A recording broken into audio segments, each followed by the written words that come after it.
Bizimana Thierry, umwepiskopi wa EAR Diocese ya Kigeme, Itorero Anglikane y'u Rwanda, Diocese Kigeme. Tukangurira abakristo bacu, dukangurira abaturage kuvanaho ibyo bintu byose bibasha kuretsa amazi azamura iyo mibu.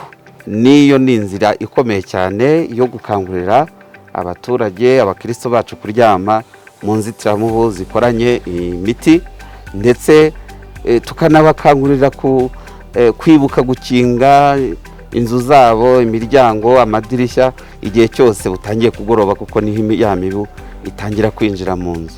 Hari naho tunabona ko na leta y'u Rwanda ibishyiramo imbaraga ikazana n'imiti myinshi yo gutera mu mazu kugira ngo iyo mibu ntige yinjiramo ngo irume abantu. Hanyuma ikindi nuko mu by'ukuri dukwiriye no bakangurira kujya kwivuza hakiri kare, bakagana abajyanama b'ubuzima, kuko nabo leta y'u Rwanda yabahaye ubushobozi mu gufasha abaturage kugira ngo babavure, ndetse bari iwabo mu midugudu iwabo mu tugari bagomba kubagana kugira ngo babafashe, kuko malaria ni indwara mbi, ni indwara yica, indwara izahaza umubiri, ni ngombwa.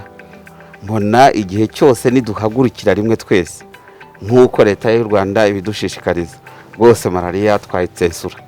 Kandi uruhare rwacu nyine rwo ntiruhinduka, no gukomeza gusansibiriza, no kubakangurira kwirinda, kandi ibikaba message yacu no mu rusengero igihe cyose dutambutsa message ku bakristo ari nabo baturage duturanye bose, kubibabwira, kubibibutsa. Numva nta muntu n'umwe utahagurukira gufasha abaturage, gufasha abo abwira kugira ubuzima bwiza, cyane ko tunavuga ngo roho nzima ikwiriye gutura mu mubiri muzima.